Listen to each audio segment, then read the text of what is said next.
मंठा वंचित बहुजन आघाडी आंदोलन। मंठा तालुक्यातील एकूण 92 ग्रामपंचायती आहे। ग्रामपंचायतीवर विविध विकास कामाकरता शासनाकडून करोडो रुपये निधी विकास कामाकरता देण्यात येते, ज्यामध्ये ज्या गावातील दलित वस्ती, ज्या गावात तांडा वस्ती, मगररोहिओ व 15वा वित्त अंतर्गत सर्वच गावात निधी दिला जातो। तो निधी योग्य ठिकाणी वापरला गेला की नाही याची माहिती न दिल्याने उमरखेड या गावी वंचित बहुजन आघाडीच्या वतीने आंदोलन करण्यात आले। यावेळी वंचित बहुजन आघाडीचे नेते रामप्रसाद थोरात, तालुका अध्यक्ष सुभाष जाधव, जिल्हा महासचिव डॉक्टर किशोर त्रिभुवन, परमेश्वर खरात, नारायण ढाकरगे, अनंत खंदारे व तसेच वंचित बहुजन आघाडीचे बहुसंख्य कार्यकर्ते यावेळी उपस्थित होते।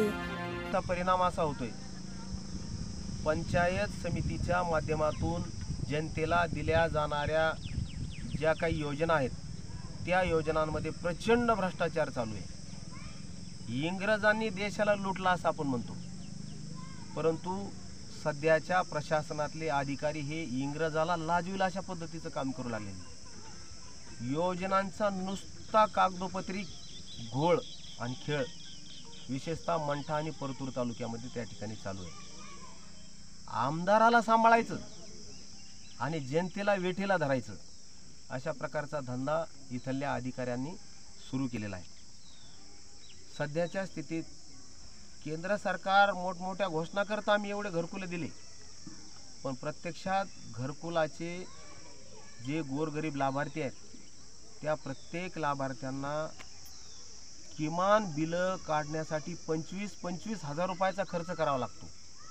शासन देतं 1,15,000 आणि त्यातले 25 हजाराची भरती अधिकाऱ्यांना त्या ठिकाणी करावे लागते। अशा प्रकारची परिस्थिती आहे। रोजगार हमी योजनेचा उद्देश अत्यंत चांगला आहे, त्याच्या माध्यमातून मजुरांच्या हाताला काम मिळालं पाहिजे आणि त्या गावाचा विकास झाला पाहिजे अशा प्रकारची अपेक्षा आहे। परंतु मंठा आणि परतूर तालुक्यात या ठिकाणच्या बीडीओच्या आशीर्वादानं आओ चोरो बांधो भारा, आधा तुम्हारा आधा आम्हारा या म्हणीप्रमाणे पांदन रस्ते, शेततळे, 25-15चे कामं, 95-5चे कामं, 85-15चे कामं हे नुसते कागदावर त्या ठिकाणी केल्याचे अनेक उदाहरणं आहेत। याच्या संदर्भात अनेक तक्रारी झाल्यात, पंचायत समितीला झाल्यात, जिल्हा परिषदेला झाल्यात, आयुक्ताकडे झाल्यात, परंतु इथलचे अधिकारी नुसता फुटबॉलसारखा इकडचा कागद तिकडं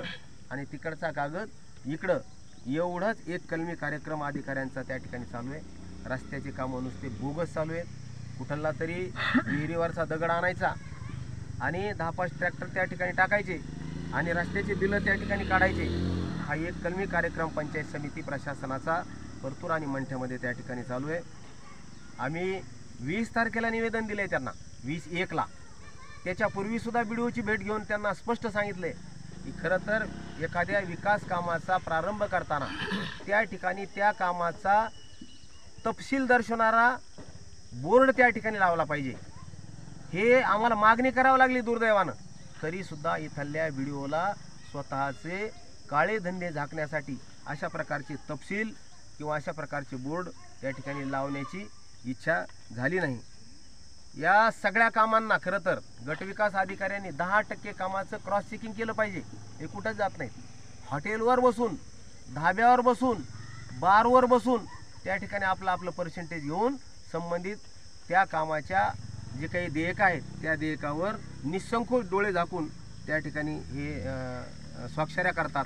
खरं तर इथले बीडीओ असेल किंवा मंठा असेल हे त्या पदाला पात्र नाही आहेत। हे विस्तार अधिकारी पदाचे बीडीओ आहेत। शासनानं असिस्टंट बीडीओ परतूरला आणि मंठ्याला अस्तित्वात असताना केवळ इथलच्या आमदाराच्या मर्जी खातर कनिष्ठ असलेल्या दोन्ही बीडीओंना पदभार दिलेला आहे। त्यांच्या माध्यमातून या ठिकाणच्या आमदाराला या दोन्ही पंचायत समित्या आपल्याला पाहिजे तशा पद्धतीनं त्या ठिकाणी वापरून घेण्याच्या उद्देशानं या लोकांच्या नेमणुका केलेल्या आहेत। आणि आंधळं दळतं कुत्रं पीठ खातं